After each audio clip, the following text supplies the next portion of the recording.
இயேசுவின் வருகைக்கான அடையாளங்களை குறித்து நாம் தியானிக்க போகிறோம். கர்த்தருடைய நாம மகிமைப்படட்டும். மத்தேயு 24:10 சொல்லுகிறது, அப்பொழுது அநேகர் இடறல் அடைந்து ஒருவரை ஒருவர் காட்டிக் கொடுத்து ஒருவரை ஒருவர் பகைப்பார்கள் என்று வேதம் சொல்லுகிறதை பார்க்கிறோம். ஒருவரை ஒருவர் காட்டிக் கொடுப்பார்கள். அப்பொழுது என்று இந்த வேத வசனம் ஆரம்பிக்கிறது.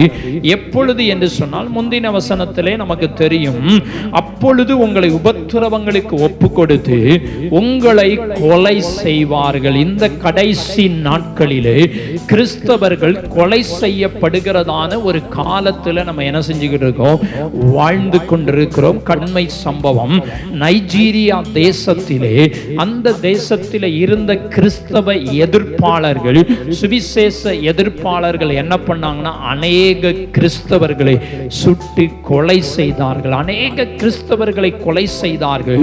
அடுத்து பார்த்தீங்கன்னா பிள்ளைகளையும் கொலை செய்தார்கள். நிறைய பேரை என்ன செய்தார்கள், கொலை செய்தார்கள். அடுத்து பார்த்தீங்கன்னா பிள்ளைகளையும் கொலை செய்தார்கள். அதை அந்த வீட்டில் இருந்த பெண்ணுடைய கையையும் என்ன செய்திருக்கிறார்கள், வெட்டி இருக்கிறார்கள். இது எங்க நடக்கிறது? நைஜீரியா தேசத்திலே நடக்கிறது. கிறிஸ்தவர்களுக்கு விரோதமாய் எழும்புகிற கூட்டம் பெருகிக் கொண்டேதான் இருக்கிறது.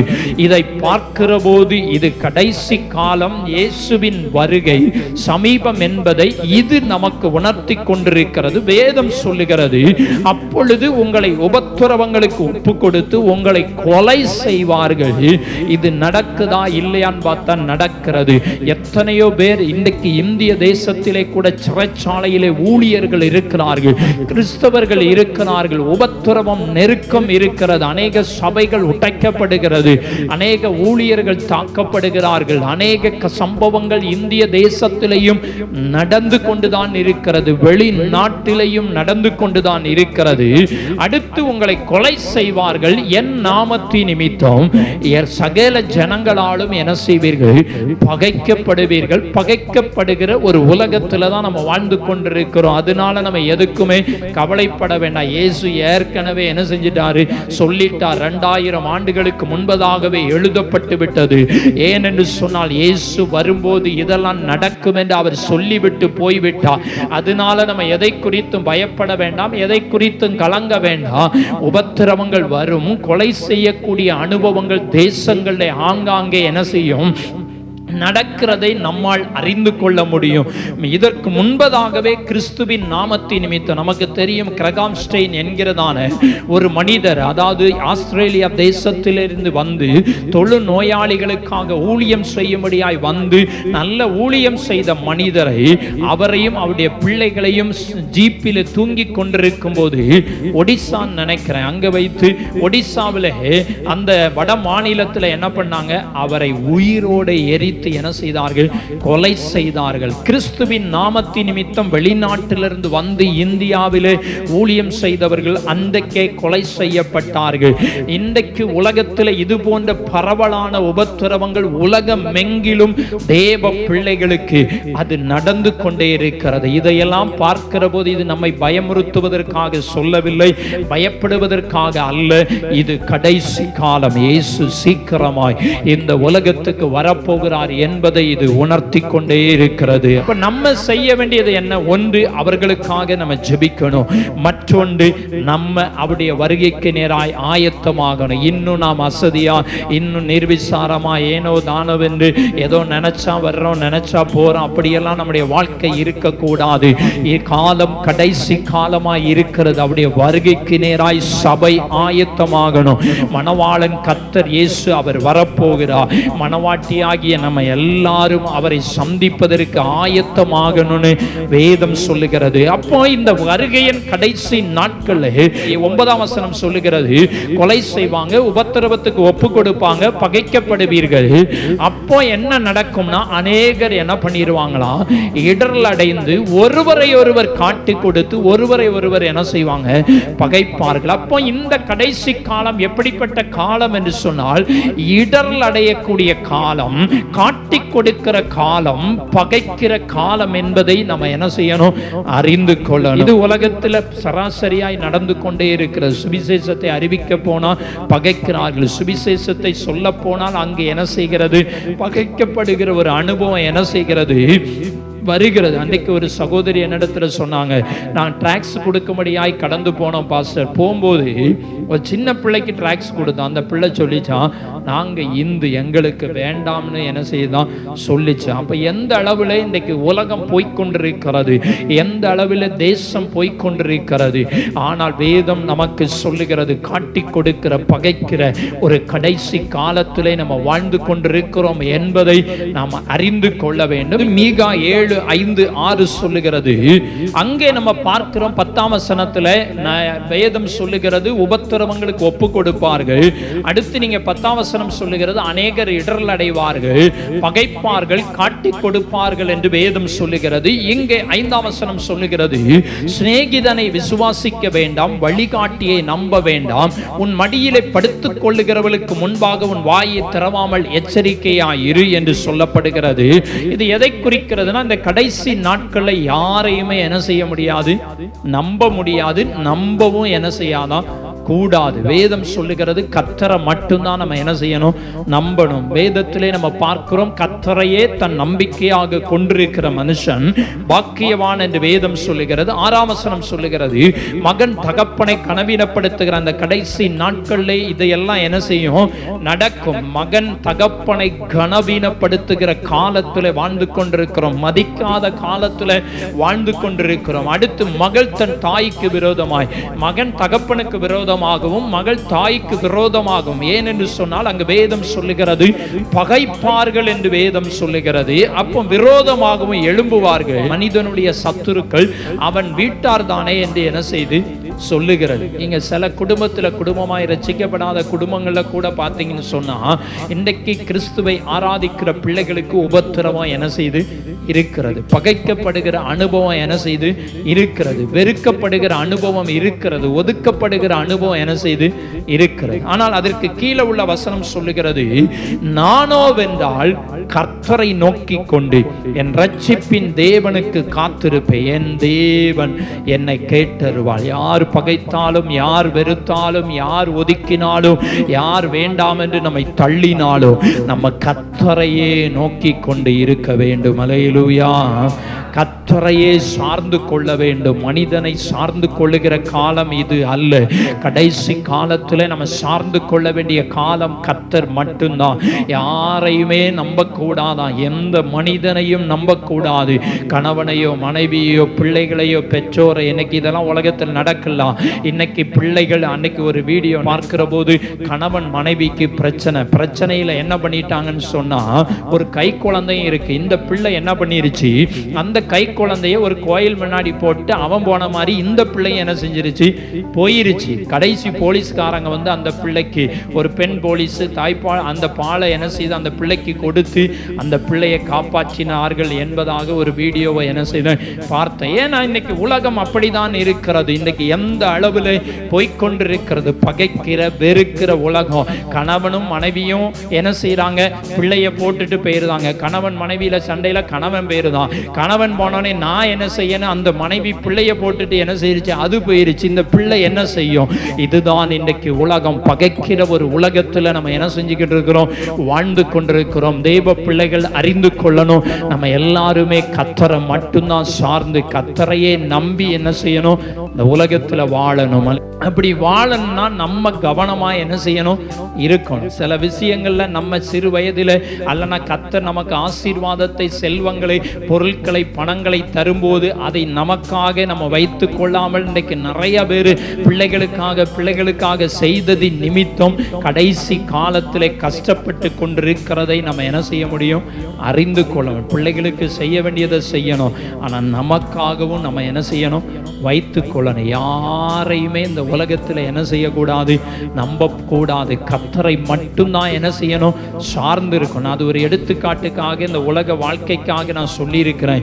எல்லா சூழ்நிலையிலும் கர்த்தரையே சார்ந்து இருக்கணும். ஏன்னா நமக்கு சத்துரு யாரு, அடுத்தவர்கள் அல்ல, வீட்டார் தான் சத்துரு. வீட்டார் தான் சத்துருன்னு அவங்ககிட்ட போய் நம்ம என்ன செஞ்சுக்கிட்டு இருக்க கூடாது, சண்டை போட்டுட்டு இருக்க வேண்டாம். அவங்க நமக்கு சத்துருவா இருக்கட்டும். ஆனா பைபிள் சொல்லுகிறது அவங்களையும் நம்ம நேசிக்க தான் செய்யணும் என்று தான் வேதம் சொல்லுது. அவங்களுக்காக நம்ம ஜெபம் என்ன செய்யணும், பண்ணணும் என்று வேதம் சொல்லுது. அவர்களை பகைக்கணும் என்பதாக வேதம் கற்றுக் கொடுக்கவில்லை. அப்போ இங்கு சொல்லப்பட்டிருக்கிறது கடைசி நாட்களில் யாரையும் என்ன செய்யக்கூடாது, நம்பக்கூடாது. அடுத்து மத்தேயு எழுதின சுவிசேஷம் 11:6 சொல்லுகிறது, என்னிடத்தில் இடர் அடையாதிருக்கிறவன் எவனோ அவன் பாக்கியவான். யாரிடத்துல? என்னிடத்துல. என்னிடத்துலனா இயேசுவின் இடத்துல. இன்னைக்கு நிறைய பேர் இயேசுவின் இடத்துல வந்து இடரல் அடைஞ்சவங்கலாம் நிறைய பேர் என்ன செய்யறாங்க, இருக்கிறாங்க. வேதம் சொல்லுகிறது ஆண்டவரிடத்துல வந்தவர்களும் இன்னைக்கு இடரல் அடைந்து என்ன செய்தாங்க, போயிருந்தாங்க. ஏன்னா அதுக்கு முந்தின வசனங்கள்லாம் நிறைய சம்பவங்கள் என்ன செய்கிறது, சொல்லப்பட்டிருக்கிறது. அதுக்கு பிந்தின வசனங்களே நிறைய சம்பவங்கள் சொல்லப்பட்டிருக்கிறது. ஏன்னா கடைசி காலங்களிலே அநேகர் இடரல் அடைவார்கள் என்று வேதம் சொல்லுகிறது. முதல்ல யாரையும் நம்ப கூடாது, இரண்டாவது இடரல் அடைவார்கள். இன்னைக்கு கிறிஸ்துவின் நிமித்தமே இடரல் அடைஞ்சவங்க நிறைய பேர் என்ன செய்யறாங்க, இருக்காங்க. எப்படின்னு சொன்னா துருபதேசத்தினால. இன்னைக்கு நிறைய பேர் துரு உபதேசத்தினால இடரல் அடைந்து போயிருக்கிறாங்க. வேதத்தின் நிமித்தம், பைபிள் நிமித்தம், இயேசுவின் நிமித்தம் இன்னைக்கு இடரல் அடைஞ்சவங்க நிறைய பேர். அந்த உபதேசம் இந்த உபதேசம்னு குழம்பி இதுக்கு நம்ம அங்கேயே என்ன செஞ்சிடலாம், இருந்துடலாம் என்று இடரல் அடைந்தவர்கள் நிறைய பேர். என்னிடத்தில் இடரல் அடையாதிருக்கிறவன் எவனோ அவன் பாக்கியவான். நம்ம எந்த சூழ்நிலையிலும் என்ன செஞ்சிடக்கூடாது, இடரல் அடைஞ்சிடக்கூடாது. நம்மை குறித்து நான் தான் இயேசு, நான் தான் கடவுள்னு சொல்லி கடைசி காலத்தில் நிறைய பேர் என்ன செய்வாங்க, வருவாங்க. துருபதேசம் நிறைய வரும். கள்ள தீர்க்கதரிசிகள் நிறைய என்ன செய்வாங்க, எழும்புவாங்க. நம்ம கவனமாக இருக்கணும். பைபிளை வச்சு தான் நம்மகிட்ட என்ன செய்வாங்க, பேசுவாங்க. பைபிளை வச்சு தான் அது அப்படி இருக்கு இப்படி இருக்குன்னு என்ன செய்வாங்க, சொல்லுவாங்க. இதிலே இடரல் அடைந்து போகிறவர்கள், பின்மாற்றத்தில் போகிறவர்கள் ஏராளம். ஆனால் வேதம் சொல்லுகிறது, என் நிமித்தம் இடரல் அடையாதிருக்கிறவன் எவனோ அவன் பாக்கியவான். ஆண்டவருடைய நாமத்தின் நிமித்தம் இடரல் அடையாமல் நம்மை நாமே என்ன செஞ்சுக்கணும், பாதுகாத்துக்கணும். ஏன்னா வருகையின் அடையாளங்கள்ல என் நாமத்தின் நிமித்தம், ஆண்டவருடைய நாமத்தின் நிமித்தம் தான் நம்மளை என்ன செய்வாங்க, பகைப்பார்கள். அப்படி பகைக்கும் போது நம்ம என்ன செஞ்சிடக்கூடாது, இடரல் அடைஞ்சிடக்கூடாது, பின்மாற்றத்துக்கு போயிடக்கூடாது, உலகத்துக்கு போயிடக்கூடாது, தவறான வழியில என்ன செஞ்சிடக்கூடாது, போயிடக்கூடாது. வேதம் சொல்லுகிறது அப்படி இடரல் அடையாம யார் இருக்கிறார்களோ அவர்கள் பாக்கியவான். மத்தேயு 11:6 சொல்லுகிறது, என் நிமித்தம் இடரல் அடையாது இருக்கிறவன் எவனோ அவன் பாக்கியவான். ஆண்டவருடைய நாமத்தின் நிமித்தம் இடரல் வரும், பின்மாற்றங்கள் வரும், வழி விலகி போகக்கூடிய சூழ்நிலைகள் வரும். ஆனால் அதிலையும் தைரியமாய் நிற்கிறவர்கள் பாக்கியவான்கள், ஆசீர்வதிக்கப்பட்டவர்கள் என்று வேதம் சொல்லுகிறது. இயேசுவின் நாமத்தின் நிமித்தம் இடரல் அடையாமல் யார் இருப்பார்கள் என்று சொன்னால், இங்க மத்தேயு 13:21 சொல்லுகிறது, ஆகிலும் தனக்குள்ளே வேர் இல்லாதவனாய் கொஞ்ச காலம் மாத்திரம் நிலைத்திருப்பான், வசனத்தின் நிமித்தம் உபத்திரவமும் துன்பமும் உண்டான உடனே இடரல் அடைவான் என்று வேதம் சொல்லுகிறது. யார் இடரல் அடைவாங்களாம்? தனக்குள்ளே வேர் இல்லாதவனாய். இந்த சம்பவத்தை பார்த்தீங்கன்னு சொன்னா விதையும் வசனத்தையும் குறித்து சொல்லப்பட்டிருக்கிறோம், நிலத்தையும் விதையும் குறித்து சொல்லப்பட்டிருக்கிறதை பார்க்கிறோம். ஆண்டவராகிய இயேசு கிறிஸ்து ஒரு ஓமையை இங்கு சொல்லுகிறதை நம்ம பார்க்க முடியும். யார் இடரல் அடைவாங்கன்னா தனக்குள்ளே வேர் இல்லாதவனாய். விதைக்கிறதான ஓமையை குறித்து சொல்லுகிறது. விதையானது விதைக்கப்படும் போது அந்த விதை என்ன பண்ணும், வேர் போகணும். ஆழமா வேர் போச்சுன்னா அந்த மரம் ஸ்ட்ராங்கா என்ன செய்யும், இருக்கும். அந்த மரமோ செடியோ ஏதோ ஒன்று அது ஸ்ட்ராங்கா என்ன செய்யும், இருக்கும். வேர் இல்லைன்னு வச்சுக்கோங்களேன், அது அப்படியே கொஞ்ச நாளிலே என்ன செஞ்சிடும், பட்டு போயிடும். நல்ல வேர் இருக்கிற மரம் எவ்வளவு வெயில் அடித்தாலும் சரி, தண்ணீர் ஆங்காங்கே போய் என்ன செய்யும், உறிந்து கொண்டு அந்த தண்ணீரிலே அது என்ன செஞ்சிடும், நல்ல செழிப்பா என்ன செய்யும், வளரும். இதை ஆவிக்குரிய அர்த்தத்துக்கு நேராய் அங்கு ஓமையாக சொல்லி இதை கொண்டு போகிறார். வேதம் சொல்லுகிறது, தனக்குள்ளே வேர் இல்லாதவனாய் கொஞ்ச காலம் மாத்திரம் நிலைத்திருப்பான். எத்தனை பேர் சபைக்கு வந்தாங்க, வந்தவங்களாம் எவ்வளவு காலம் வந்துட்டு போனவங்க கணக்கெடுத்து பாருங்க.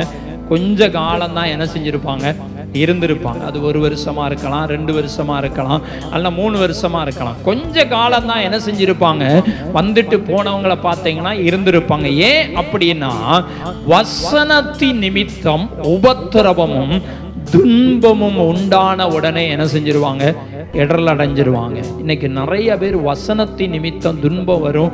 இன்னைக்கு உலகத்துல கிறிஸ்தவத்துக்கு வந்த உடனே துன்பம் வராது, வியாதி வராது, கஷ்டம் வராது, பிரச்சனை வராது. எல்லாமே நமக்கு என்ன செய்யும், அமோகமா நடக்கும், எல்லாமே ஆசீர்வாதமா இருக்கும்னு நிறைய பேர் என்ன செய்யறாங்க, நினைச்சுக்கிட்டு இருக்கிறாங்க. ஆனால் பைபிள் சொல்லுகிறது உபத்திரவமும் வரும், துன்பமும் வரும். எப்படி வருமா, வசனத்தின் நிமித்தம், பைபிள் நிமித்தம். இயேசு கிறிஸ்துவுக்கு உபத்திரம் அந்த அளவுக்கெல்லாம் உபத்திரம், இயேசு கிறிஸ்துவுக்கு உபத்திரம் வந்தது அந்த அளவுக்கெல்லாம் நமக்கு உபத்திரமும் பாடு கஷ்டம் என்ன செய்யாது, வராது. சில பாடுகள், சில உபத்திரவங்கள், சில கஷ்டங்கள் என்ன செய்யும், வரும். ஆனால் இவங்க இடரல் அடைஞ்சிருவாங்க. யாரு, வேறு இல்லாதவர்கள், வசனத்தின்படி வாழாதபடி, வசனத்திலே ஆழமாய் கடந்து செல்லாதபடி இருக்கிறவர்கள் இடரல் அடைஞ்சிருவாங்க. எல்லாரும் இடரல் அடைய மாட்டாங்க.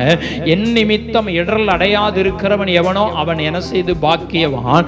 யார் இடரல் அடைவார்கள், வசனத்தின் நிமித்தம் வருத்தங்கள், துன்பங்கள், பாரங்கள், உபத்திரம் வந்த உடனே என்ன செஞ்சிருவாங்க, பின்வாங்கி போயிடும். அதற்கு ஒரே காரணம், ஆழமாய் என்ன செய்யணும், போகணும். வசனத்துக்குள்ள என்ன செய்யணும், ஆழமாய் போகணும். வசனத்தின் கருத்தை உணர்ந்து கொள்ளணும், வசனத்தின்படி வாழணும், வசனத்தின்படி வாழ்வதற்கு பிரயாசப்படணும். உபத்திரம் வரத்தான் செய்யும்.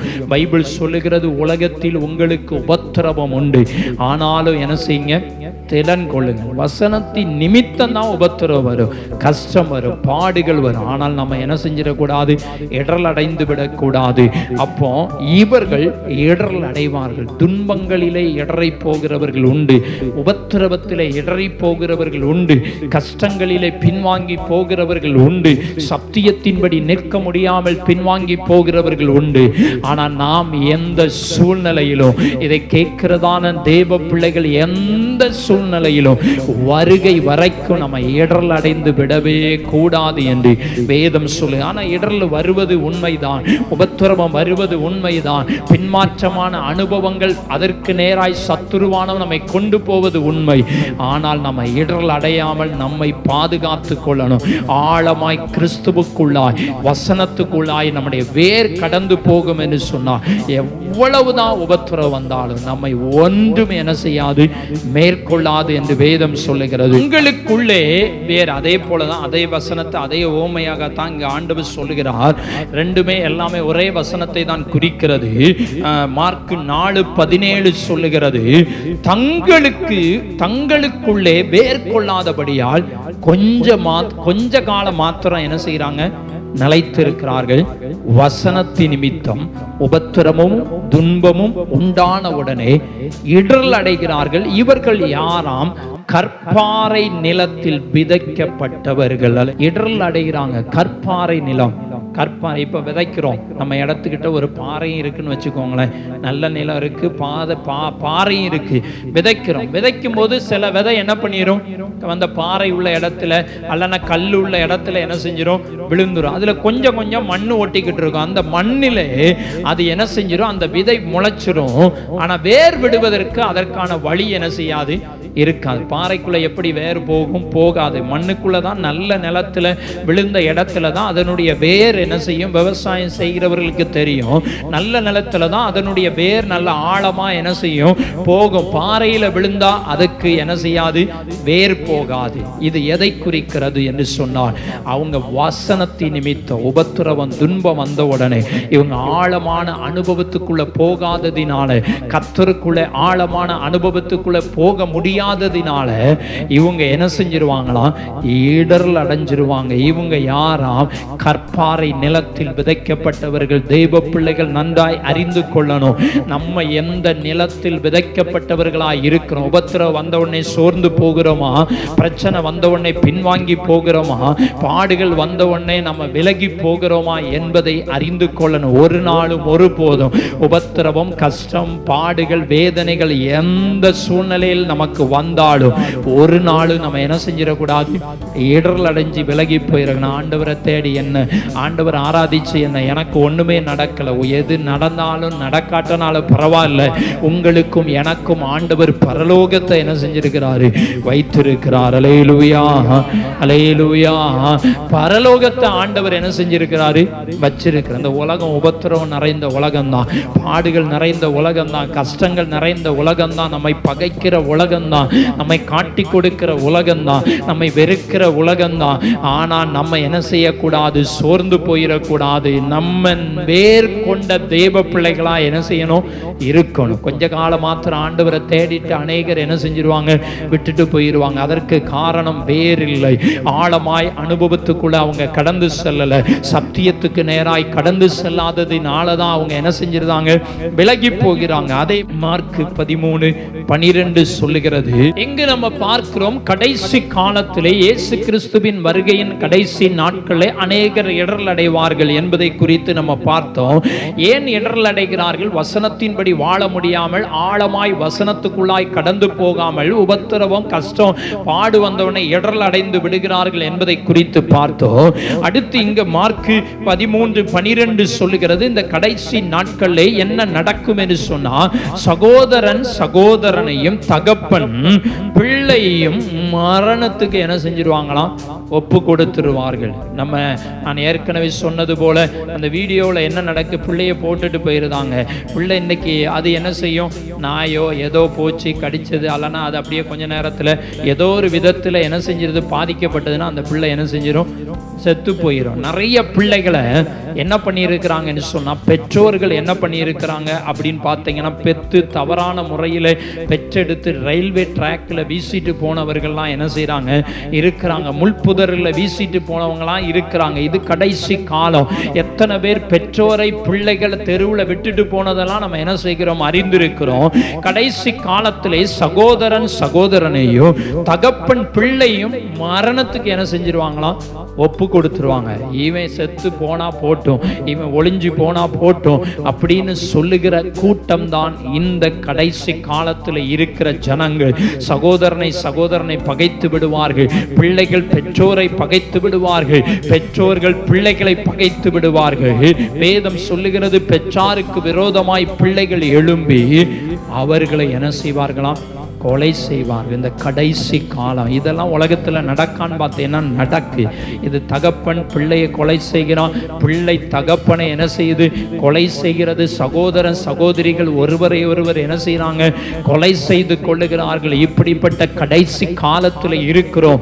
இதையெல்லாம் நம்ம முந்தியெல்லாம் இப்படி சம்பவத்தெல்லாம் நம்ம என்ன செஞ்சிருக்க மாட்டோம், கேள்விப்பட்டிருக்க மாட்டோம். இன்னைக்கு அதிகமாய் கேள்விப்படுகிறோம். அதற்கு காரணம், இயேசு வரும்போது இதெல்லாம் சம்பவிக்கும்.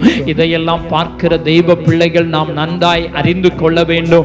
இயேசு சீக்கிரமாய் இந்த உலகத்துக்கு வரப்போகிறார். அவரை சந்திப்பதற்கு நம்ம ஆயத்தமாகணும். கடைசி காலம், பகைக்கிற உலகம். நம்மளை யார் பகைச்சாலும் நம்ம கவலையை என்ன செய்யக்கூடாது, படக்கூடாது. நம்ம யார் வெறுத்தாலும் நம்ம கவலையே படக்கூடாது. நமக்கு விரோதமாக எழும்பி செய்யாத தவறை இவங்க தான் செய்தாங்கன்னு காட்டி கொடுத்தாலும் பயப்பட வேண்டாம். ஏன்னா கர்த்தர் நம்ம கூட இருக்கிறார். அவரையே நோக்கி கொண்டு இருக்கும்போது, அவரையே நம்பி இருக்கும்போது, அவரே நமக்கு துணையாய் இருந்து நமக்கு என்ன செய்வார், அற்புதம் செய்வார் என்று வேதம் சொல்லுகிறது. அதே மத்தேயு எழுதின சுவிசேஷம் 10:21 சொல்லுகிறது. இப்போ வாசித்ததான அதே வசனம் தான் சொல்லுகிறது, சகோதரன் தன் சகோதரனையும் தகப்பன் தன் பிள்ளையையும் மரணத்துக்கு ஒப்பு கொடுப்பார்கள். பெற்றாருக்கு விரோதமாய் பிள்ளைகள் எழும்பி அவர்களை கொலை செய்வார்கள். என் நாமத்தின் நிமித்தம் நீங்க எல்லாராலும் என்ன செய்வீங்க, பகைக்கப்படுவீர்கள். முடிவு பரியந்தம் நிலை நிற்பவனே ரட்சிக்கப்படுவான் என்று வேதம் சொல்லுகிறது. கடைசி காலத்தில் நம்ம இருக்கிறோம், பகைக்கிற உலகத்தில் இருக்கிறோம் என்பதை இந்த வேத வசனங்கள் நம்மை உணர்த்தி கொண்டே இருக்கிறது. இயேசு சீக்கிரம் இந்த உலகத்துக்கு வரப்போகிறார். நான் நேற்றைக்கு ஒரு வீடியோ பார்க்கிற போது எருசலேமிலே தேவனுடைய ஆலயம் கட்டப்படுவதற்கான வேலைகள் ரகசியமா என்ன செய்தான் நடந்து கொண்டிருக்கிறது. அங்கே அல் அக்ஸா என்கிறதான ஒரு மசூதி இருக்கிறது. அது இஸ்ரேல் தேசத்திலே இருந்தாலும் யோர்தான் என்கிறதான ஒரு நாட்டினுடைய கட்டுப்பாட்டிலே அந்த தேசம் இருக்கிறது. அதிலே முஸ்லிம்களும் யூதர்களும் என்ன செய்வார்கள், தொழுகை நடத்துவார்கள். அந்த இடத்துல தான் அவங்க சொல்றாங்க, அதாவது முஸ்லிம்கள் சொல்றாங்க, நபிகள் இந்த இடத்துல தான் விண்ணுலகத்துக்கு சென்று அங்க போய் வசனத்தை கடைசியில 2 வசனத்தை வாங்கிட்டு வந்தார்கள் என்று. அந்த ஒரு மலை இருக்கிறது, மலைக்கு மேலே ஒரு தங்கத்தினால் ஆன அந்த கலர்ல ஒரு கூடாரம் அமைக்கப்பட்டிருக்கிறது அந்த உயரமான இடத்துல. இதிலிருந்து தான் நபிகள் போனார் என்று அவங்க என்ன செய்யறாங்க, நம்புகிறார்கள். ஆனால் நம்ம சொல்றோம் இயேசு இந்த இடத்திலிருந்து பரமேறி சென்றார் என்று சொல்லி நம்ம சொல்லுகிறோம். சாலமோன் கட்டினதான தேவாலயம் என்று சொல்லுகிறோம்.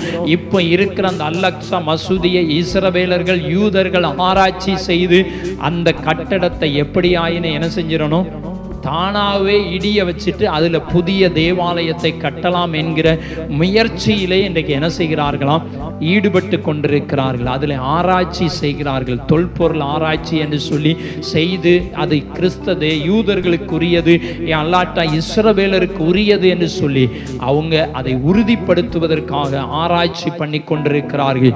அப்போ அந்த கட்டடத்தினுடைய அஸ்திபாரங்கள் பலம் இழந்து கொண்டிருக்கிறது. அப்படி என்று சொன்னால் சீக்கிரமாய் அந்த ஆலயம் தானாகவே இடிந்து விழுவதற்கான வாய்ப்பு இருக்கிறது. அல்லனா யுத்தம் என்று சொல்லி யுத்தத்தின் மூலமாய் இடித்து விடுவதற்கான வாய்ப்பும் இருக்கிறது. அப்ப இதையெல்லாம் பார்க்கிற போது இயேசு சீக்கிரமாய் இந்த உலகத்துக்கு வரப்போகிறார். எருசலேமிலே 3ஆம் தேவாலயம் கட்டப்பட போகிறது. கட்டப்படுவதற்கு முன்பதாகவே, அதில் கட்டப்பட்டு அந்தி கிறிஸ்து உட்காருவதற்கு முன்பதாகவே ரகசிய வருகை இருக்கும். இது கடைசி காலத்தில் இருக்கிறோம் என்பதை நம்ம உணர்ந்து கொள்ள வேண்டும். அதனாலதான் கடைசி காலத்தில் நடக்கக்கூடிய சம்பவங்களை குறித்து வேதம் அழகாய் சொல்லுகிறது. இந்த கடைசி நாட்களில் உங்களை பகைப்பார்கள். அன்றைக்கு ஒருவேளை எருசலேமிலே அல்லனா பழைய காலத்தில் உள்ள தேவ பிள்ளைகள் இதை எழுதியிருந்தாலோ, இன்னைக்கு இது நம்முடைய தேசங்களில் பகைக்கப்படுகிற அனுபவங்கள் நடக்கிறது. எத்தனையோ பெற்றோர்கள் பிள்ளைகளை கொலை செய்திருக்கிறதை நாம் கேள்விப்பட்டிருக்கிறோம். கணவன் மனைவியை கொலை செய்திருக்கிறதை கேள்விப்பட்டிருக்கிறோம். பிள்ளைகள் பெற்றோரை கொலை செய்ததை கேள்விப்பட்டிருக்கிறோம். இதையெல்லாம் கடைசி காலம் நடக்கும். அடுத்த ஆண்டவருடைய நாமத்தின் நிமித்தமும் பகைக்கப்படுவான். கிறிஸ்தவர்களுக்கு உபத்திரவம் உண்டு என்பதை வேதம் கற்றுக் கொடுக்கிறது. இப்போ நம்ம இங்க பார்க்கிறோம், வேதத்திலே சொல்லப்பட்டிருக்கிறது பகைக்கப்படுகிற அனுபவம். ஆனால் முடிவு பரியந்தம் நிலை நிற்பவன் தான் என்ன செய்வான், ரட்சிக்கப்படுவான். அடுத்து லூக்கா 21:16 சொல்லுகிறது, பெற்றாராலும் சகோதரராலும் பந்து ஜனங்களாலும் சிநேகிதராலும் காட்டிக் கொடுக்கப்படுவீர்கள்.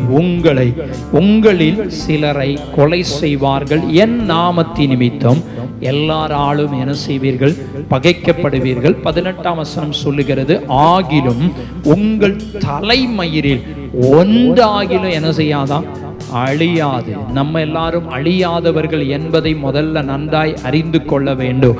மாம்சத்தை சரீரத்தை வேணா என்ன செய்யலாம், அழிக்கலாம். ஆனால் நமக்குள்ள இருக்கிற ஆத்துமா என்ன செய்யாது, அழியாது. நம்ம ஆத்துமா பரலோகத்துக்கு என்ன செய்யும், போகும். நம்முடைய ஆத்துமா அழியாத நித்திய ராஜ்யத்துக்கு என்ன செய்யும், போகும். வியாதியில இன்றைக்கு சரீரம் அழிந்து போகலாம், இல்லை வியாதியில மரணம் வரலாம், பிரச்சனையில இன்றைக்கு ஏதோ ஒரு விதத்தில் இந்த சரீரம் அழியலாம். மரணத்தின் மூலம் தான் இந்த சரீரம் என்ன செய்ய முடியும், அழிய முடியும். மண்ணுக்குள்ள கொண்டு அடக்கம் பண்ணோன்னே இந்த சரீரம் என்ன செஞ்சிடும், அழிஞ்சிடும். ஆனால் விளையிற பெற்ற ஆத்துமா, ரத்தம் சிந்தி மீட்டு கொண்ட ஆத்துமாவை ஒருவரால் என்ன செய்ய முடியாது, அழிக்க முடியாது. அதனால தான் இங்கு வேதம் சொல்லுகிறது, ஆகிலும் உங்கள் தலைமயிரில் ஒன்றாகிலும் என்ன செய்யாதான், அழியாது.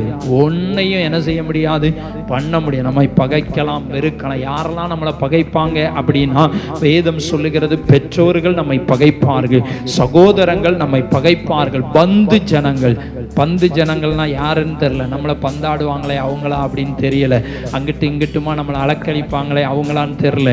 இங்கு வேதம் சொல்லுகிறது பந்து ஜனங்கள்னா ரொம்ப நெருங்கினவங்க, உற்றார்கள், உறவினர்கள். இவங்களாலும் அடுத்து சிநேகிதர், நண்பர் நம்மை பகைப்பாங்களா அப்படின்னு பார்த்தீங்கன்னா பகைப்பார்கள். நண்பர்களும் சிநேகிதரும் நம்ம என்ன செய்வாங்களாம், பகைப்பார்கள், காட்டி கொடுப்பார்கள், கொலையும் என்ன செய்வாங்களாம், செய்வார்கள். நீங்க பார்த்தீங்கன்னா கடந்த கொஞ்ச நாளைக்கு முன்னாடி பிரின்ஸ் என்ன செஞ்சிட்டான், கொலை செஞ்சிட்டான். இதெல்லாம் உலகத்துல என்ன செய்யுது, நடக்கிறது. நம்ம நினைக்கிறோம் ஒண்ணுமே நடக்கல, இதெல்லாம் வேதத்துல எழுதப்பட்டதெல்லாம் இன்றைக்கு அநேகர் நினைக்கிறாங்க இதெல்லாம் பொய் அப்படி நினைக்கிறாங்க. எழுதப்பட்டவைகள் இன்றைக்கு தேசத்திலே நடந்து கொண்டிருக்கிறது. இதையெல்லாம் நம்ம ஏன் சொல்லுகிறோம் என்று சொன்னால், இயேசு சீக்கிரம் அந்த உலகத்துக்கு வரப்போகிறார். நம்ம கவலைப்பட வேண்டாம். யார் பகைக்கலாம், யார் வெறுக்கலாம், யார் ஒதுக்கலாம், சொந்தங்கள் நம்மளை வேண்டான்னு தள்ளலாம், கொலை செய்கிற அளவுக்கு கூட போகலாம். நம்மளை கொலை செய்ய முடியாது, அது வேற.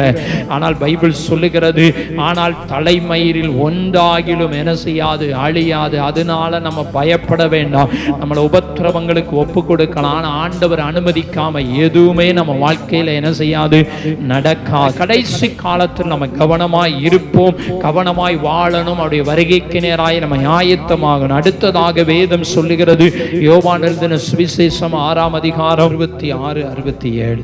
அது முதல் அவருடைய சீசரில் அநேகர் அவருடைய கூட நடவாமல் பின்வாங்கி போனார்கள்.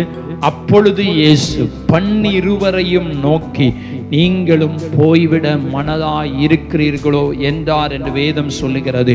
அடுத்து 60-61 வாசிக்கும் போது சொல்லுகிறது, அவருடைய சீசரில் அநேகர் இவைகளை கேட்ட பொழுது, இது கடினமான உபதேசம், யார் இதை கேட்பார்கள் என்றார்கள்.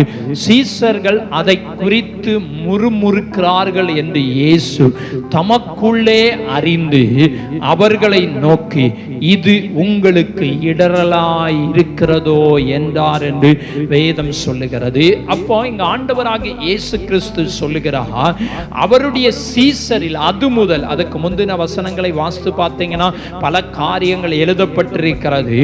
அது முதல் அவருடைய சீசர்கள், எது முதல் என்று சொன்னீங்கன்னா அதுக்கு முன்னாடி நிறைய சம்பவங்களை ஆண்டவராகிய இயேசு சொல்லுகிறார். என் மாம்சத்தை புசிக்கணும், என் ரத்தத்தை பானம் பண்ணணும், இப்படி நிறைய காரியங்கள், நான் வானத்திலிருந்து வந்த அப்பம், இப்படிலாம் நிறைய காரியத்தை என்ன செய்கிறாரு, சொல்லிக்கிட்டே வருகிறார். ஜெப ஆலயங்களை அவர் உபதேசிக்கிறார். உபதேசிக்கிற போது சத்தியத்தை கேட்கிற அந்த ஜனங்கள் என்ன சொல்றாங்க, அவரோடு கூட இருந்த சீசர்கள், அவருடைய சீசர்கள் இந்த உபதேசங்களை கேட்டபோது, இது கடினமான உபதேசம், யார் இதை கேட்பார்? இன்னைக்கு நிறைய காதுகள் இல்லைன்னா நிறைய விசுவாசிகள் கடினமான உபதேசத்துக்கு செவி சாய்க்க மனதே என்ன செய்யல இல்லை. இந்த பிரசங்கத்தெல்லாம் யார் கேட்பான்னு சொல்லி அதை அப்படியே தள்ளிட்டு போகிற ஜனங்கள் இருக்கிறாங்க. காதுக்கு இனிய பிரசங்கத்தை தான் இன்னைக்கு அநேகர் என்ன செய்யறாங்க, கேட்கிறார்கள். அவருடைய சீசரில் அநேகர் அப்படின்னா நிறைய பேர் இயேசு கூட என்ன செய்தாங்க, இருந்தாங்க. இதெல்லாம் கேட்டபோது இது கடினமான உபதேசம், யார் இதை என்ன செய்வான், கேட்பா? நிறைய பேர் சொல்றாங்க இந்த உபதேசத்தெல்லாம் யார் கேட்பா, கடினமான உபதேசத்தெல்லாம் யார் என்ன செய்வான், கேட்பா? சத்தியத்தை யார் கேட்பா? நமக்குன்னு ஆசீர்வாதமான வசனம் என்ன செய்யுது இருக்கு, அதைத்தான் என்ன செய்வோம், கேட்போம். இதெல்லாம் என்ன செய்ய மாட்டோம், கேட்க மாட்டோம். நீங்க வேதம் சொல்லுகிறது, அன்னைக்கு சீசர்கள் என்ன பண்ணாங்க, கடினமான உபதேசம், இதெல்லாம் யார் கேட்பா, இதபடியெல்லாம் யார் நடப்பான்னு சொல்லி இவங்க என்ன பண்ணி இருக்கிறாங்களாம், வெளியே சொல்லல, அவங்களுக்குள்ளே முறுமுறுத்து இருக்கிறாங்க. நிறைய விசுவாசி கடினமான உபதேசம் சத்திய வரும்போது வெளியே சொல்ல மாட்டாங்க, பாஸ்டரை வைய மாட்டாங்க, திட்ட மாட்டாங்க. ஆனா வெளியே திட்ட மாட்டாங்க, உள்ளே முறுமுறுப்பாங்க, உள்ளே என்ன செய்தது, திட்டுறது. இதை இயேசு என்ன பண்ணிட்டாரு, அறிந்துட்டா. நீங்க உள்ளே முறுமுறுத்தா இயேசுவுக்கு என்ன செய்யும், தெரியும். இயேசுவுக்கு எல்லாமே தெரியும். ஒழுங்கா சர்ச்சைக்கு வாங்க, ஞாயிற்றுக்கிழமை வேலைக்கு போகாதீங்க, அங்கே போகாதீங்க, சொந்த பந்தங்களுக்கு போகாதீங்க, நல்லது கெட்டதுக்கு போகாதீங்க, ஆலயத்துக்கு வாங்கன்னு சொல்லும்போது என்ன செய்யும், முறுமுறுக்க தான் செய்வோம். இவர் சொல்லிக்கிட்டே இருக்காரு, நம்ம பாட்டுக்கு நம்ம என்ன செய்வோம், போய்கிட்டே இருப்போம் அப்படின்னு முறுமுறுக்கிற ஆட்கள்லாம் நிறைய என்ன செய்யும் இருக்கும். ஒழுங்கா ஜெபம் பண்ணுங்க, பைபிள் வாசிங்க, ஒழுங்கா ஆலயத்துக்கு வாங்க, ஒழுங்கா கர்த்தருக்காக கிரியை செய்யுங்கன்னு சொல்லும் போது கஷ்டமா தான் என்ன செய்யும் இருக்கும், முறுமுறுக்க தான் செய்வாங்க. ரெண்டாவது கல்யாணம் முடிக்காதீங்க அப்படின்னு சொல்லும் போது என்ன செய்வாங்க, முறுமுறுப்பாங்க. அப்படி சொன்னா நிறைய பேர் என்ன செஞ்சுட்டாங்க, ஒரு சிலர் ஓடியே போயிட்டாங்க. அப்போ பாருங்க, கடினமான உபதேசம்னா யாரு என்ன செய்ய மாட்டாங்க, நிக்க மாட்டாங்க, முறுமுறுப்பாங்க. ஆனா முறுமுறுக்கிறதை இயேசு என்ன செய்தாரு, அறிந்திருக்கிறார். அல்லேலூயா. இயேசு அறிந்து அவர்களை பார்த்து கேட்கிறார், நீங்க இது உங்களுக்கு இடரலா இருக்கோ அப்படின்னு கேட்டுட்டு, சரி இடரலா இருக்கா, இனி நான் உபதேசத்தை என்ன செஞ்சிருந்தேன், மாற்றிருந்தேன்னு சொல்லி அவர் என்ன செய்யல, மாற்றல. கீழே வரும்போது இதெல்லாம் கடைசி காலத்துல சத்தியத்தின் நிமித்தம் அநேகர் இடரல் அடைந்து போவார்கள். கடினமான உபதேசத்தின் நிமித்தம் இதுபடியெல்லாம் எங்களுக்கு நடக்க முடியாதுன்னு இடரல் அடைந்து போவார்கள். இதெல்லாம் நம்ம பார்க்கிற போது இயேசு சீக்கிரம் இந்த உலகத்துக்கு என்ன செய்ய போகிறார், வரப்போகிறார். வேதம் சொல்லுகிறது, 66, 67 சொல்லுகிறது, இப்படி கடினமான உபதேசம் என்பதை அறிந்து இதெல்லாம் யார் கேட்பா அப்படின்னு சொல்றாங்க. நிறைய பேர் இதெல்லாம் யார் கேட்பான்னு சொல்லி ஒதுக்கிட்டு என்ன செய்யறாங்க, போகிறார்கள். வேதம் சொல்லுகிறது, சீசர்கள் முறுமுறுத்தார்கள், ஆனா இதை இயேசு என்ன செய்தாரு, அறிந்தார். 66, 67 வசனம் சொல்லுகிறது, இந்த கடினமான உபதேசத்தின் நிமித்தம் அநேகர் என்ன செய்யல, அவருடைய கூட நடவாமல் பின்வாங்கி போனார்கள். என்ன பண்ணாங்களா, பின்வாங்கி போனார்கள், பின்வாங்கி போயிட்டாங்க. ஏன், இந்த கடினமான உபதேசத்துக்கு என்ன செய்ய முடியல, கீழ்ப்படிய முடியலன்னு பின்வாங்கி. நிறைய பேர் அப்படிதான். நம்முடைய சபையை நம்ம எடுத்துக்கொண்டோம் என்று சொன்னா நிறைய பேர் பின்வாங்கி போயிருப்பாங்க, நிறைய பேர் வேற சபைக்கு போயிருப்பாங்க. காரணம் என்னன்னா, பைபிள் சொல்லுகிறது, கடைசி நாட்களிலே தங்கள் இச்சைக்கேற்ற போதகர்களை என்ன செய்வார்களாம், தெரிந்து கொள்வார். தங்கள் விருப்பத்துக்கு ஏற்ற போதகர், தங்கள் விருப்பம், தங்களுக்கு ஏற்ற மாதிரி யார் பேசுறாங்க, தங்களை கண்டு கொள்ளாதவங்க, தாங்கள் செய்யற தவறை என்ன செய்யாதவங்க, கவனிக்காதவங்க, அவங்களை குறித்து அவங்களை தேடி என்ன செய்வாங்களாம், போவார்கள். வேதம் சொல்லுகிறது, தங்கள் இச்சைக்கு ஏற்ற போதகர்களை என்ன செய்வார்கள், தெரிந்து கொள்வார்கள். கடைசி காலத்திலே பின்வாங்கி போவார்கள் ஒரு கூட்ட மக்கள்.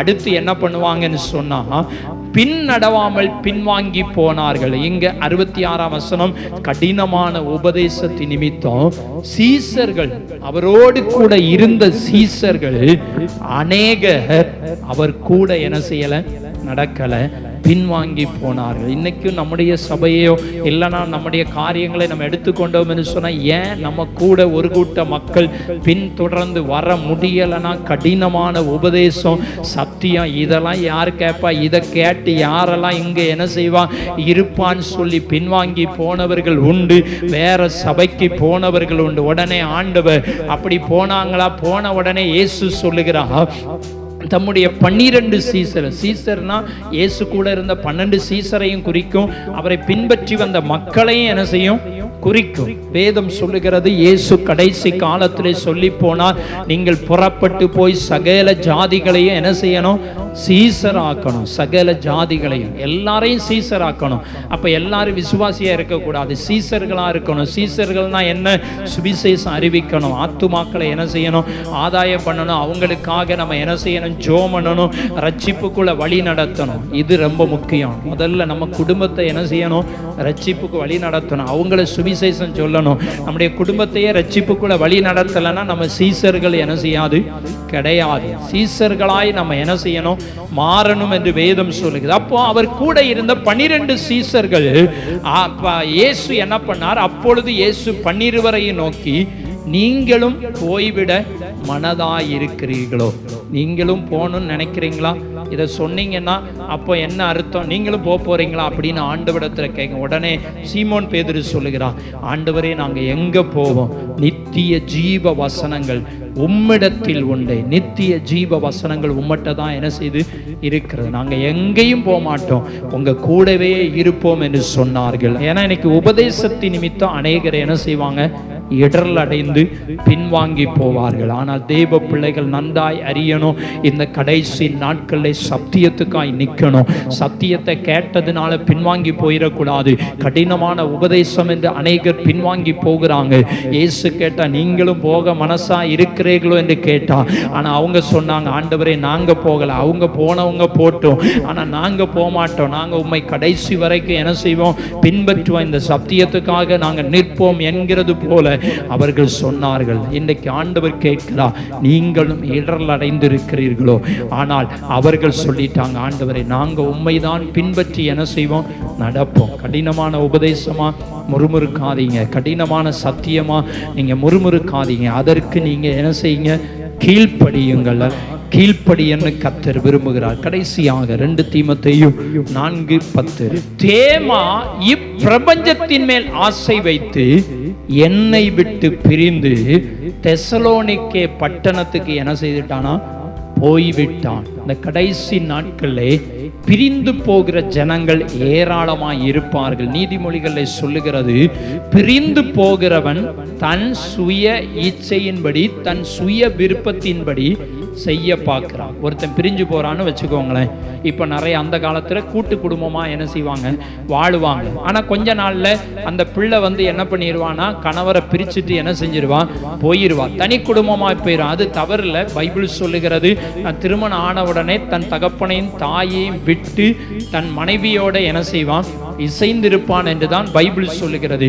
உடனே சொல்லுவாங்க, அந்த வீட்டில் உள்ளவங்க சொல்லுவாங்க, இவா என் கணவரை என் மகனை என்ன செஞ்சுட்டான், பிரிச்சுட்டு போயிட்டா, இவ தனியா அவங்க இஷ்டப்படி வாழ்றதுக்கு இஷ்டப்படி ஜீவிப்பதற்கு என்ன செஞ்சுட்டாங்க, போயிட்டான்னு சொல்ல. இன்னைக்கு நிறைய பேர் பாருங்க, இந்த உலகத்தின் மேல் ஆசை வைத்து என்ன செஞ்சிருவாங்க, பிரிந்து போயிடுவாங்க. இப்ப சபைக்கு நம்ம வருகிறோம்னு வைத்துக் கொள்ளுங்களேன், கடினமான உபதேசம் சத்தியங்கள் வருதுன்னா அதுல நம்ம கை கொண்டு என்ன செய்யணும், நிக்கணும். எந்த சபைக்கு யார் போனாலும் சரி, சத்தியத்தின்படி என்ன செய்யணும், வாழணும். அதுல பிரிஞ்சு போறாங்கன்னு வச்சுக்கோங்களேன், வேதம் சொல்லுகிறது, இப்பிரபஞ்சத்தின் மேல் ஆசை, இந்த உலகத்தின் மேல ஆசை வச்சுதான் என்ன செய்வாங்க, பிரிந்து போவாங்க.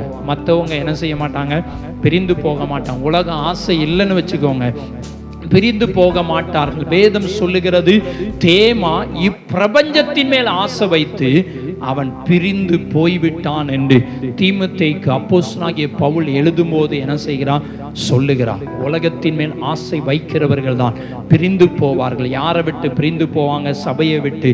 முதல்ல இயேசுவை விட்டு, இரண்டாவது சபையை விட்டு பிரிந்து என்ன செஞ்சிருவாங்க, போயிருவாங்க. தெய்வ பிள்ளைகள் இந்த கடைசி காலத்திலே பிரிந்து போகிறவர்கள் தன் சுய இச்சையின்படி தான் என்ன செய்வாங்க, வாழுவாங்க. சத்தியத்திற்காக நிற்கணும். இப்போ கணவன் மனைவி பிரிந்து போறாங்க, டைவர்ஸ் வருது. என்ன காரணம், அவ இஷ்டத்தின்படி வாழ, இவன் இஷ்டத்தின்படி என்ன செய்யுது, வாழ. இவன் விரும்பின இன்னொரு பெண்ணை திருமணம் செய்ய, அல்ல அவ விரும்பின இன்னொருத்தனை என்ன செய்ய, திருமணம் செய்ய. இதுதான் நடக்கிறது. பிரிந்து போவதற்கு காரணம், நிறைய குடும்பம் பிரிஞ்சு போகிறதுக்கு மிக மிக முக்கியமான காரணம் என்னன்னா, ஒரு கட்டுப்பாட்டுக்குள் இருக்க முடியாதவர்கள், இனி ஒருவரோடு கள்ள தொடர்புல இருக்கிறவங்க தான் என்ன செய்வாங்க, பிரிந்து போறாங்க. நீங்க நல்லா கவனிச்சு பாருங்களேன், பிரிஞ்ச உடனே அடுத்த திருமணம் அது ரெடியா என்ன செய்வாங்க, இருப்பாங்க. ஏன்னா தொடர்புகள், இன்றைக்கு தவறான தொடர்புகள் உலகத்தில் வந்திருக்கிறது. பிரபஞ்சத்தின் மேல் ஆசை, உலக ஆசையினால தான் பிரிந்து போகிறார்கள். அதே போலதான் தேவ பிள்ளைகளும் இந்த கடைசி நாட்களில் இப்பிரபஞ்சத்தின் மேல நம்ம ஆசை என்ன செய்யக்கூடாது, வைக்க கூடாது. அல்லேலூயா. இந்த உலகத்தின் மேல் நமக்கு விருப்பமே வேண்டாம். உலகத்துல நம்ம வெறுப்பாய் என்ன செய்யணும், எண்ணணும். உலகத்தின் மேல விருப்பம் வரக்கூடாது, அதற்கு பதிலாக வெறுப்பாய் என்ன செய்யணும், எண்ணணும். ஏன்னா நம்முடைய இடம், நமக்குரிய இடம் பரலோக ராஜ்யம். இன்னைக்கு இந்த உலகத்தை வெறுக்காததுனால தான் இன்னைக்கு என்ன செஞ்சிருந்தாங்க, தேவனை தேடி ஆலயத்துக்கு என்ன செய்ய முடியல, வர முடியல. சரியான நேரத்துக்கும் என்ன செய்ய முடியல, வர முடியல. சரியாய் கர்த்தரை என்ன செய்யல, தேட முடியல. அதுக்கு முக்கிய காரணம் என்ன, உலகத்தின் மேல வெறுப்பு இல்லை. உலகத்தில் அதை சாதிச்சிடலாம், இதை செஞ்சிடலாம், அதை சம்பாத்தியம் பண்ணிடலாம், அப்படி இருந்துடலாம், இப்படி ஆலயத்துக்கு வராதவங்கன்னா இப்பிரபஞ்சத்தின் மேல் ஆசை வைத்து, வேலைக்கு உடம்பு முடியலை, எந்திக்க முடியலைங்கிறது வேறு. ஆனால் வேலைக்கு போய் இன்னைக்கு சம்பாத்தியம் பண்ணணும், இல்லைன்னா நம்ம சொந்த காரியத்தை சொந்த வேலையை பார்க்கணும் கடந்து போனாங்க அப்படின்னா அவங்க யார், பிரபஞ்சத்தின் மேல் ஆசை வைத்தவர்கள், பிரபஞ்சத்தை நேசிக்கிறவர்கள், கர்த்தரை நேசிக்கிறவங்க ஆலயத்துக்கு என்ன செஞ்சிருவாங்க? வந்துருவாங்க. கர்த்தரை நேசிக்கிறவங்க தெய்வ சமூகம் எப்பண்டா இருக்கும், எப்போ வரணும்னு சொல்லி என்ன செஞ்சிருவாங்க? வந்துருவாங்க. தேவனை நேசிக்காதவர்கள், கர்த்தரை ஆராதிக்காதவர்கள், அவர்கள் இப்பிரபஞ்சத்தின் மேலதான் என்ன செய்வாங்க? ஆசை வைப்பாங்க. ஆசை வச்சு கடைசி என்ன நடக்கும்? பிரிந்து போயிருவாங்க. எங்க பிரிந்து போய் ஆண்டவரை விட்டு என்ன செஞ்சிருவாங்க? விலகி போயிருவாங்க. சபையை விட்டு என்ன செஞ்சிருவாங்க? விலகி போயிருவாங்க. தெய்வ பிள்ளைகள் கவனமாய் இருக்கணும். இந்த கடைசி நாட்களில் பிரிந்து போகிறவர்கள், இடரல் அடைகிறவர்கள் ஏராளம். ஆனா இந்த உலகத்தின் மேல நீங்க ஆசை வைக்காதீங்க. வேதம் சொல்லுகிறது, உலகத்திலும் உலகத்தில் உள்ளவைகளிலும் நீங்க என்ன செய்யாதீங்க? அன்பு கூறாதீங்க. உலகத்தை நேசிங்க, உலகத்தை நல்லா வேலை செய்யுங்க, நல்லா சம்பாதிங்க, தவறு இல்லை. ஆனால் அதை நேசிக்க கூடாது, அதன் மேல அன்பு செலுத்தக்கூடாது. கர்த்தரையே என்ன செய்யணும்? நேசிக்கணும். அவர் மேல நம்ம என்ன செய்யணும்? அன்பு செலுத்தணும். அந்த கடைசி காலத்தில் இருக்கிறோம், இடரல் அடைகிற காலத்தில் இருக்கிறோம், பிரிந்து போகிற காலத்தில் இருக்கிறோம், பின்வாங்கி போகிற காலத்தில் இருக்கிறோம், ஒருவரை ஒருவர் காட்டி கொடுக்கிற காலத்தில் இருக்கிறோம், பகைக்கிற உலகத்தில் இருக்கிறோம், சொந்தங்களால் பகைக்கப்படுகிற உலகத்தில் நம்ம இருக்கிறோம். நம்ம கவனமாய் எச்சரிக்கையாய் இந்த உலகத்தில் வாழன்னு கர்த்தர் விரும்புகிறார். இயேசு கூட இருந்த யூதாசே என்ன பண்ணிட்டாரு?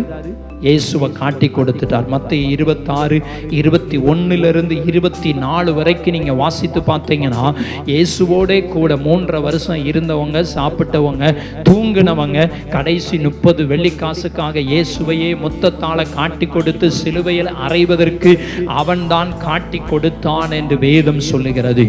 அப்ப கூட இருந்தவங்களை காட்டி கொடுத்துட்டாங்க. நம்மகிட்ட நன்மையை பெற்றவங்களை நமக்கு எதிராக என்ன செய்வார்கள்? எழும்புவார்கள். ஆனால் இயேசு அதை குறித்து கவலைப்படவே இல்லை. இயேசு அதை குறித்து அதை சந்தோஷமா என்ன செய்தாரு? ஏற்றுக்கொண்டு. நம்மை பகைக்காங்களா, நம்மளை வெறுக்காங்களா, நம்மை காட்டி கொடுக்காங்களா, நம்ம சந்தோஷமா ஏற்றுக்கொள்ளுவோம். இந்த உலகம் நமக்குரியது அல்ல. நமக்குரிய இடம் பரலோக ராஜ்யம். நம்ம இந்த உலகத்துக்குரியவர்களும் அல்ல. இந்த உலகத்தின் மேல் ஆசை வைக்காதீங்க. ஆசை இச்சைகள்லாம் வெறுக்கணும். வேதம் சொல்லுகிறது, கிறிஸ்துவினுடையவர்கள் தங்களுடைய ஆசைகளை இச்சைகளை என்ன செய்வாங்க? சிலுவையில் அறைஞ்சிருப்பாங்க. இன்னும் நம்ம ஆசை வச்சுக்கிட்டு இருந்தோம் உலகத்தின் மேல, சொத்தின் மேல, பணத்தின் மேல, பொருள் மேல, ஆஸ்தி மேல, அந்தஸ்தின் மேல ஆசை வச்சுக்கிட்டே இருந்தோம் என்று சொன்னார். இவங்க இன்னும் சிலுவையில் என்ன செய்யலை? அறையப்படலை. சிலுவையில் அறையாதவங்க உயிர்த்தெழ முடியாது. இயேசு சிலுவையில் அறைந்தார், அடக்கம் பண்ணப்பட்டா உயிர்த்தெழுந்தா.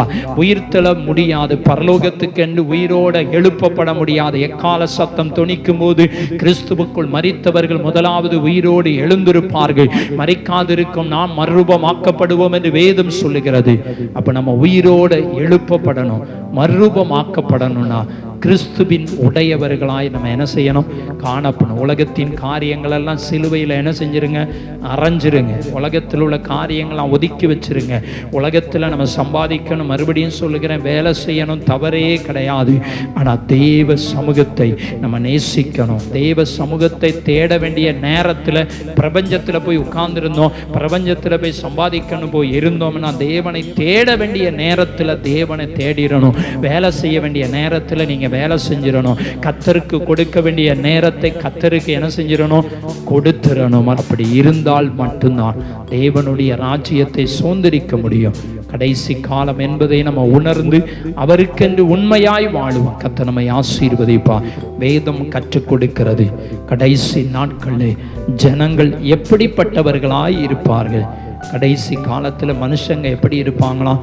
நம்மை பகைக்கிறவர்கள், காட்டி கொடுக்கிறவர்கள், கொலை செய்கிறவர்கள், இப்பிரபஞ்சத்தின் மேல் ஆசை வைக்கிறவர்கள், இடரல் அடைகிறவர்கள் தான் இந்த கடைசி காலத்துல இருப்பாங்க. இதெல்லாம் வருகைக்கான அடையாளம். ஆனா தெய்வ பிள்ளைகள் நன்றாய் அறிந்து கொள்ளணும். நம்ம கவனமாய் என்ன செய்யணும்? இருக்கணும், ஜாக்கிரதையாய் இருக்கணும், ஞானமாய் இருக்கணும். இந்த கடைசி காலத்திலே எச்சரிக்கையோடு வாழன்னு கர்த்தர் விரும்புகிறார். இன்றைக்கு நம்ம எப்படி இருக்கிறோம்? மேற்கொள்ளாதவர்கள், உபத்திரவம் கஷ்டம் வந்தவுடனே இடரல் அடைஞ்சிருவாங்க.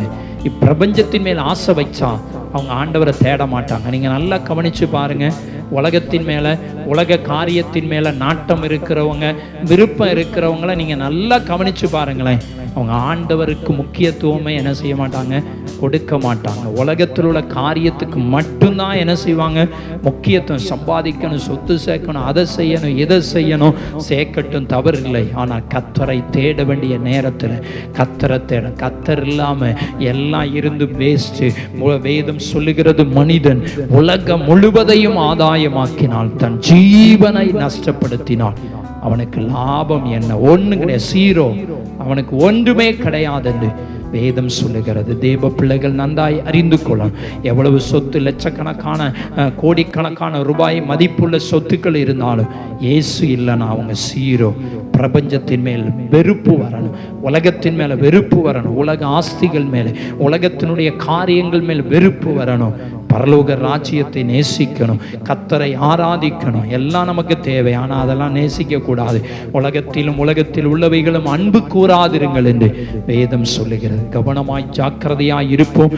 வருகை சமீபம், வருகைக்கு நேராய் ஆயத்தமாவோம். கர்த்தர் தாமே நம்ம ஒவ்வொருவரை ஆசீர்வதிப்பாராக. ஆமென், ஆமென், ஆமென்.